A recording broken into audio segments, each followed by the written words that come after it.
여러분 안녕하십니까, 박영식입니다.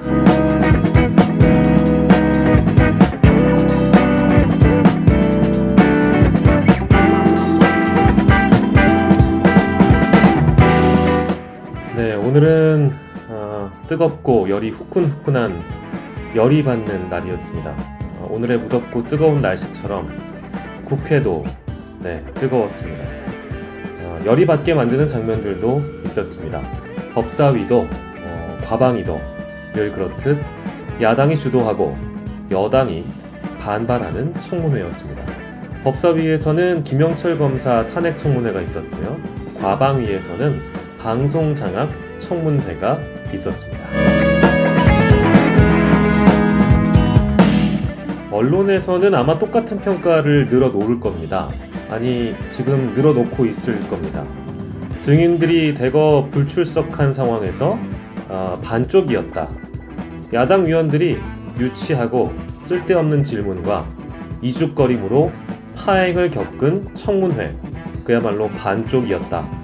파행, 반쪽, 지리멸렬, 국회에 대한 혐오, 아니 야당에 대한 혐오, 더 나아가서는 야당의 독주, 무능력, 몸만 컸을 뿐 행정부, 즉 대통령의 발목을 잡는 사람들. 이 사람들은 타협이 없다, 대화가 없다. 민주당 마음대로, 야당 마음대로 다 한다.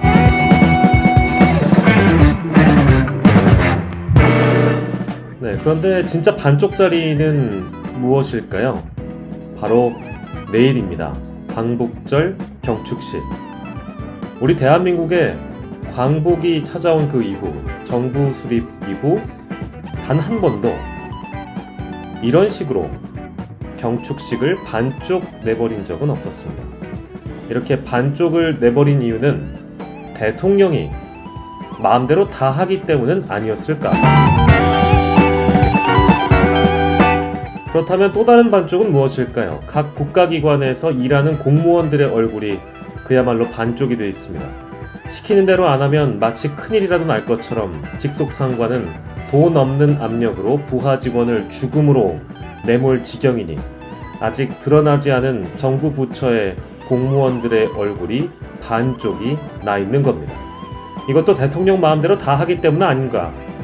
어찌 보면 4.10 총선의 패배자인 대통령이 아직도 법대로 마음대로 하겠다 하다 보니 국회도 야당도 법대로 밖에는 할 수밖에 없는 상황이 되어버린 건 아니었을까?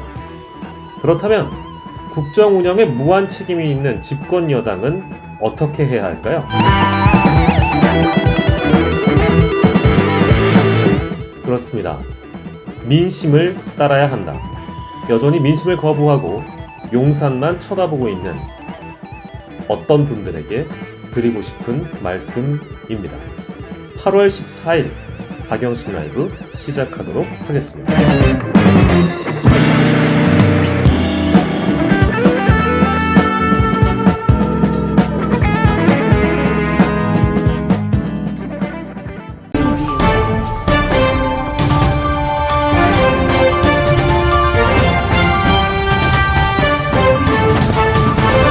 짠! 그렇습니다. 오늘 혹시 라이브를 보신 분들이 있다면 그것이 뭐죠? 이슈 버스킹 보신 분들이 계신다면 아마도 기억이 나실 텐데, 일단은 천공의 제자분 중에 한 분이죠. 정법시대라는 회사, 천공을 홍보하고 영상을 제작해주는 전문 회사입니다. 주식회사 정법시대. 여기서 일했던 편집자인 PD가 월급을 달라, 이런 식으로 이제 민사를 넣었어요. 그래서 일부 승소했다라는 소식은 제가 오늘 이슈 버스킹을 통해서 여러분들께 말씀을, 이거 뭐야, 이거 내 얼굴 어디 갔어? 이거 뭐야, 이거? 에헤, 이거 왜 카메라를 이걸로 잡고 있어? 깜짝이야. 나 깜짝 놀랐잖아.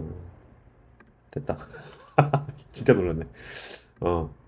아무튼 중요한 건 그게 아니라 천공의 제자, 그래서 그 제자가 운영하는 회사에서 일했던 편집자 민사 일부 승소 축하드립니다. 진심으로. 난 진짜 세상에서요, 우리 정치, 아무튼 이 제도적인 측면에서 얘기하는 게 아니고 공산주의든 민주주의든 사회주의든 간에 일을 했는데 돈을 떼먹어? 세상에서 제일 나쁜 놈이야. 근데 어쨌든 이겼잖아. 이겼으면 축하드립니다. 근데 전체 승소는 아니고 일부 승소입니다. 일부 승소고요. 3,700만 원을 걸었는데 1,800만 원을 받은 걸로 일단 판결이 나오고 있는데 그 내용은 오늘 이슈버스킹에 진짜 간략하게만 소개를 해드렸고요. 한겨레 기사가 단독을 달고 오늘 오후 6시, 수정은 또 8시 반에 돼 있어요. 그러니까 여러분들 만나기 전에 제가 기사 스크래핑 하면서 이게 좀 수정이 되고 반영이 됐는데 재판 내용을 어찌나 꼼꼼하게 다 달아놨는지 이거는 이제 우리가 이제 재밌으니까 우리가 함께 전반적으로 따라가는 걸로 해보겠습니다. 도대체 이 천공, 쥐시기는 돈을 떼먹는 거 아니에요? 모든 노동자는 연구자로 남아야 돼서 돈을 떼먹은 거니? 이 자식이 말이야. 정법 시대, 정법 강의한다면서 돈을 떼먹고 있어. 혼을 내줘야 되죠. 자, 그래서 결과는 말씀드렸고 어떤 맥락인지도 설명드렸으니까 도대체 얼마나 상세하게 취재했길래 이 기사를 소개해 주는 거야? 라고 생각하실 수 있잖아요. 함께 따라가 보죠 뭐. 자, 임금퇴직금 1,800여만 원 지급하라 판결 이렇게 나왔습니다. 내는 돈 같은 거 떼먹는 사람 아니에요? 이러고 싶겠지. 하지만 재판 결과가 나왔기 때문에 이분이 얼마나 억울했는지 한번 보시죠. 집을 2채를 팔았는데 돈을 달라고 해도 안 주고 빈털터리로 오갈 데도 없는 지경을 만들어요. 정법이 최고라고 생각했는데 정신 차리니 너무 허망하고 스승이 이 정도인가 싶고 천공 너한테 하는 얘기죠. 서부지법의 법정에선 기혁씨가 증언을 했다. 주식회사 정법시대를 상대로 임금 청구 소송을 제기한 니은씨의 동료로 이날 법정에 나온 기혁씨는 정법시대에서 겪은 일들을 털어놓기 시작했다. 기혁씨는 20여 년, 니은씨는 7년 동안 역술인 천공의 제자로 지냈다. 윤석열 대통령 부부와의 친분이 있는 천공은 정법시대 대표 신아무개씨와 동업자로 정법시대 실질적인 운영자로 알려졌다. 서울 서부지법 민사구단독 최은주 판사는 지난 13일 정법시대는 니은 씨에게 월급과 퇴직금 약 1,847만 원을 지급하라고 판결했다. 정법시대의 임금 착취를 인정한 판결이다. 자, 한겨레가 입수한 재판기록과 판결문에는 제자들에게 노동의 대가를 지급하지 않은 정법시대의 구체적인 모습이 담겨 있는데 법정에서 증언한 내용을 보면, 그러니까 이제 쌍방이 주장을 하는 거니까, 그래서 이 판사가 피해자의 손을 들어준 거잖아요. 그래서 얼마나 어떤 주장을 하는지 좀 들어봐야 되겠죠. 기혁 씨는 2003년에 종교적 성격을 지닌 정법을 접하고 경남 함양군에 있는 정법시대 소유의 농원에 살며, 농원에, 야, 이거 농원에 사는구나. 이게 약간 제가 대한민국 1타 천공 성대모사의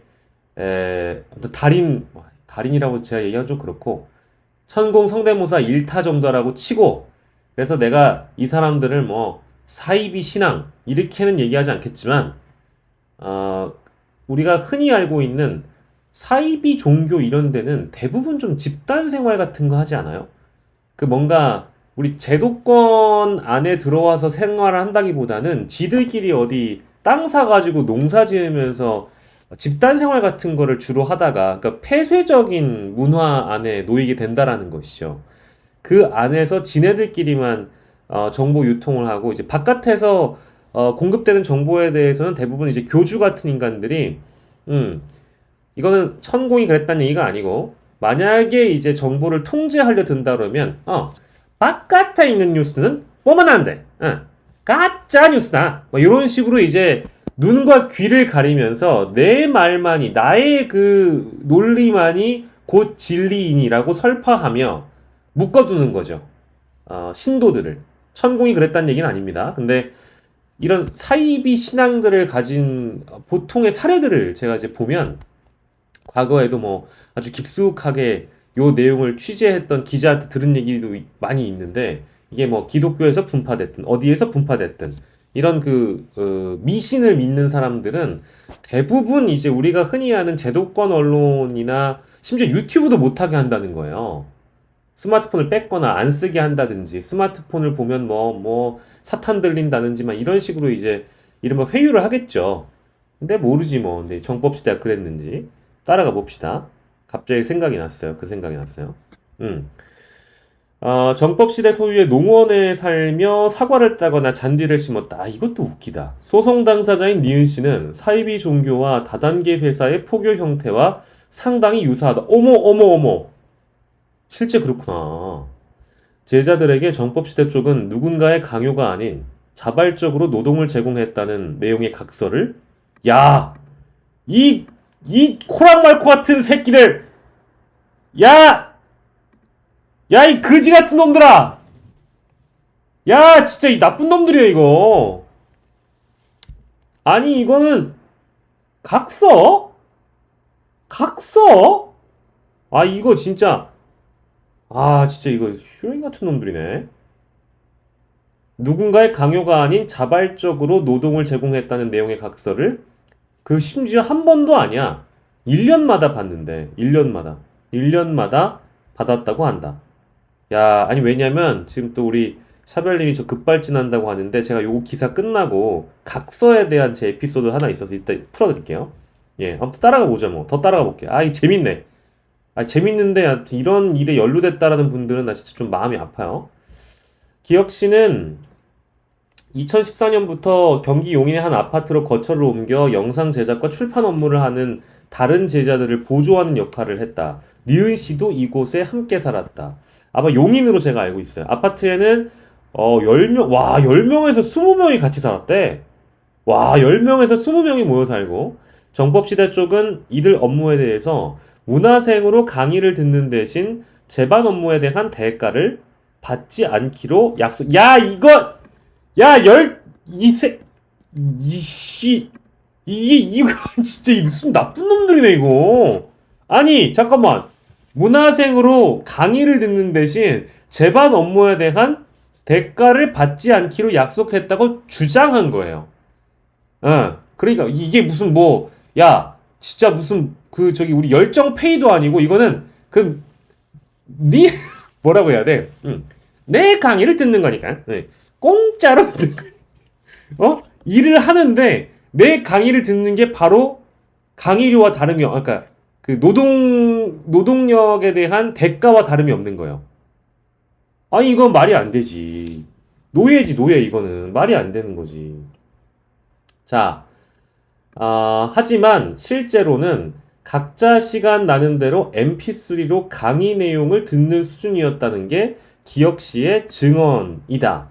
기혁 씨는 영상 제작 출판 업무 담당 제자들은 오전 11시부터 오후 5시까지, 저녁 6시부터 자정까지가 근무 시간이었고, 와, 새벽 1시, 2시까지도 업무를 수행했대요. 휴무일도 전혀 없어. 야, 임금 소송을 제기한 사람들마저도 기혁 씨, 니은 씨가 다 이런 생활이었는데, 니은 씨는 이런 생활을 7년을 했대요. 와, 이게 말이 됩니까, 진짜, 요즘 시대. 정법시대 쪽은 월 180만 원을 지급한 니은 씨의 급여 대장 등을 증거로 무노동 임금이 아니었다라고 주장했다. 어떻게 급여 대장을 확보를 했네요. 니은 씨 쪽은 조직에서 나오며 이 사실을 알게 됐다. 회사가 통장과 체크카드 관리를 했기 때문에 설마 본인에 대한 통장과 체크카드를 얘기하는 건가요? 이게 지금? 내가 지금 잘못 보고 있는 건가? 본인. 그러니까 내 명의로 된 내 통장과 체크카드를 정법시대가 관리했다는 얘기처럼 들리지 않아요? 충격적이네. 한 번도 돈을 받아 생활한 적이 없다. 내 돈을 가져다 썼다. 진짜 이 2년 전에 어디 왁자지껄이라는 스픽스 프로그램 나가가지고 저의 천공 성대모사 그때부터 시작이 됐거든요. 그때 빵 터졌던 게 뭐냐면 그 쇼츠가 100만 갔나 80만 갔는데 그거였어. 그때 왜 천공이 지식인이니 연구자니 이런 얘기 하면서 노동자를 없애야 된다. 그거 있었거든요. 노동자를 없애야 된다. 연구자로 남아야 된다. 노동이라는 건 없는 거예요. 우리가 노동을 하면서 배울 수 있고, 연구를 하는 거예요. 모든 국민이 다 연구자가 돼야 된다. 요런 강의가 있었습니다. 근데 진짜 그거를, 야, 이게 말을, 아니, 말로 실천해서 언행일치가 되는 건 좋은데, 본인이 그걸 보여줘야지 왜 남한테 그걸 강요하는 거야? 어? 야, 이건 좀 너무 심하지 않나요? 아무튼 그래서 법원에서 법정에 나온 제자들의 주장에 신빙성이 있다고 보고 니은 씨의 손을 들어줬다. 뭐 해괴망측한 주장 많죠. 이태원 참사 당시에도 큰 질량으로 뭐 희생을 해야 되고 어쩌고 저쩌고 막 이랬었죠. 그리고 뭐 임산부나 저기 임신부들 무통주사 없애야 된다 그랬나? 뭐 그런 것도 있었고요. 네, 희한한 거 많았어요. 그래서 아무튼 중요한 건 2015년부터 2020년까지 근로한 부분이 인정됐고 3년의 소멸시효를 따져서 3, 5월분의 월급까지 산정하면서 1,800만 원 이상의 돈을 어쨌든 승소한 것이니 참으로 다행인데 정말 이런 거에 일단 그 쏠려 들어간 분들 그러니까 뭐 가령 그런 표현도 하실 수 있죠. 아니, 그러니까 왜 이런 걸 믿어서 네 스스로 이런 위험을 자초하고 이런 사기를 당하냐라고 하실 수도 있겠지만 그래도 우리는 상식적이고 합리적이고 온정적인 관점으로 주변에 있는 피해자들을 보듬어 주시고 사기를 친 놈이 나쁜 놈들이지 사기를 당한 사람들은 엄연히 또 피해자일 수 있다라는 시각으로 여러분들 따뜻하게 이분들을 마음속으로 박수 쳐 주시길 바랍니다. 실제 여기 보면 대가를 바라지 않는다라는 약정서를 작성한 사실은 있지만 상당량 업무를 지시를 받아서 수행을 했고 이로 인한 이윤 창출은 다 주식회사 정법시대로 들어가는 거니까 임금과 퇴직금을 지급해야 할 의무가 있다. 그리고 니은 씨가 수행한 업무 이런 것들은 천공 또는 신씨의 지휘 감독 아래에서 이루어졌다. 그러니까 이제 이런 근로자성 여부를 판단받고 인정받기 위해서는 제가 뭐 여러분들보다 좀 더 고생한 사람으로서 말씀을 드리자면 나에게 업무를 지시하고 나를 관리하고 감독하는 사람이 있다면 그리고 그것을 입증할 증거가 있다면 계약서가 없다고 하더라도 충분히 지시 관리 감독을 받은 근로자성 여부를 법원에서 판단받을 수 있습니다. 뭐 물론 지역노동위원회, 지방노동위원회라고 해서 진노위라고 부르는데요. 초기 단계 노동부에서 진정 넣고 해결 볼 수도 있겠습니다만 만약에 거기서 이루어지지 않으면 재판까지 가야 되는 겁니다. 이제 그런 방식으로 좀 이어지거든요. 언론사에서도 비정규직 문제가 심하다 보니까 제가 이런 걸 잘 알고 있는데 근데 이쪽에서도 결국에는 지시관리 감독, 천공이나 신시 그 위에 있는 즉 정법시대 주식회사 대표 여기도 천공의 제자인데 그 아래 이제 직원들에게 이제 이런 업무를 실제 지시하고 얘를 관리하고 감독했으며 어떤 강제성 같은 것들이 보이잖아요. 왜냐하면 소속이 돼서 일하는 거면은 구속력이 있다 보니까 누군가의 지시를 받거나 언제 출근했습니다. 언제 퇴근했습니다. 시키는 거 뭐 했습니다. 이런 카톡이나 전화 통화 녹취 다 남아 있어요. 실제 결과물이라는 게 있잖아요. 내가 무슨 일을 했는지에 대한 일관적인 주장들. 이런 게 있으면 대부분 우리나라가 노동 3권이 노동법이 엄청 강하게 돼 있어서 근로기준법이나 노동법이 강하게 돼 있어요. 대부분 근로자 중심이기 때문에 여러분들께서도 혹시 돈을 못 받으셨다면 필히 돌려받으시라. 일을 시켜놓고 돈을 주지 않는 놈들 혹은 약속대로 안 주는 놈들이 세상 나쁜 놈들이다.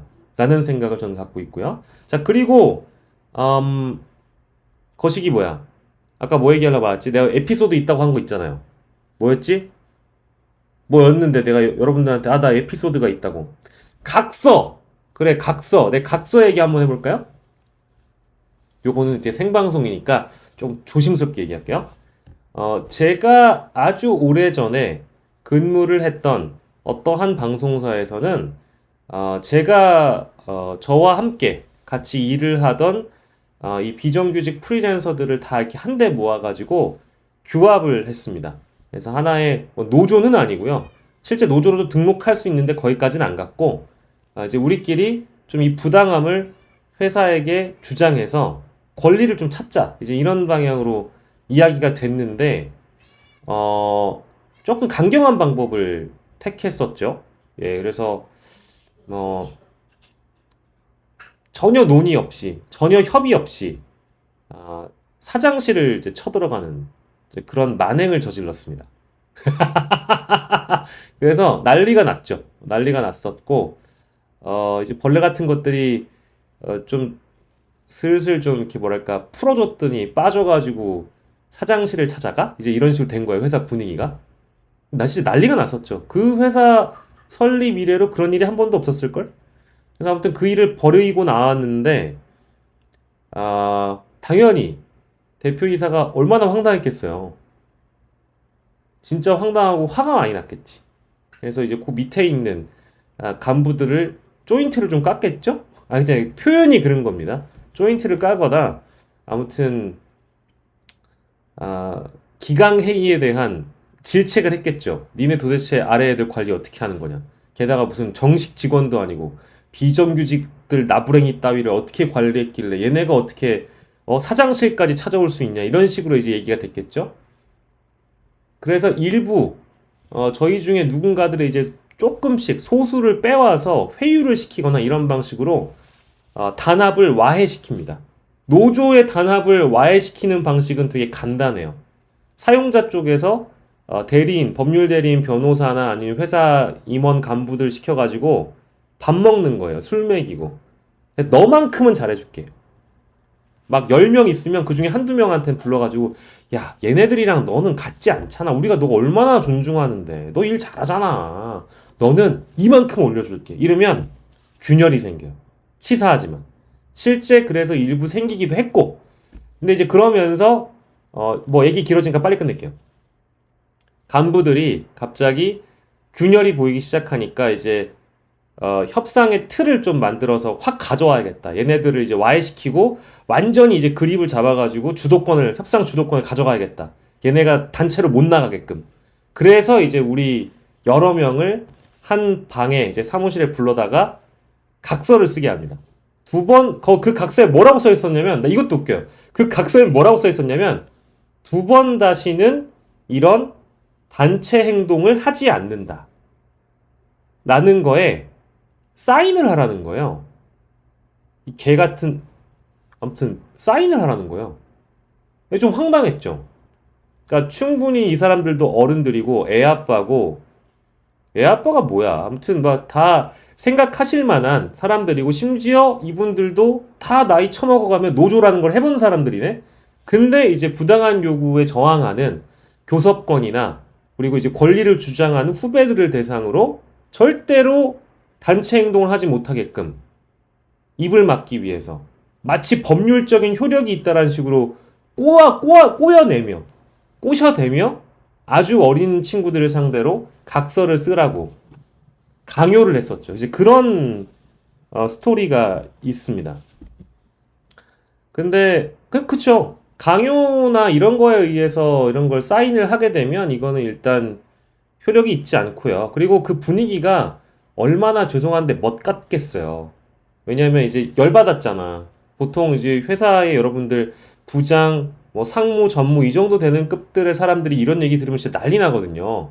그러니까 이제 당연히 좋은 분위기에서 각서를 쓰라고 못하죠. 그러니까 이제 이 친구들한테 저를 포함해서 다 모인 자리에 심지어 각서를 만들어 왔는데 거기에 이름이 다 적혀 있는 거예요.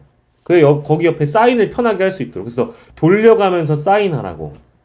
예, 그래서 이런 걸 남겨놓으려고 사용자 측에선 좀 무리수를 두는 경우도 있었습니다. 갑자기 각서 얘기하니까 그 생각이 나버렸네. 예, 아무튼 뭐 저의 예전의 그 히스토리인데, 예, 재밌죠? 살다 보면 별 이상한 일들을 많이 겪게 되는데, 예. 근데 그때는 다 이제 분위기가 좀 그렇게 돼 버리니까 쓰지 않았죠. 쓰지 않았던 걸로 제가 기억하고. 근데 뭐 결론적으로는 그래서 그게 어떻게 됐는데요. 다 와해됐죠, 뭐. 예. 이게 원래 우리 갑을이라는 표현을 더 안 쓰는데 갑을 상대로 을이 투쟁을 하기란 참 쉽지 않습니다. 예. 아이고, 뭐 여러분들도 저와 비슷한 일을 겪으신 분들이 있는지 모르겠지만 댓글이 너무 많이 빨리 올라가가지고 다 소개를 해드리진 못했네요. 예. 그래, 내가 주동자다.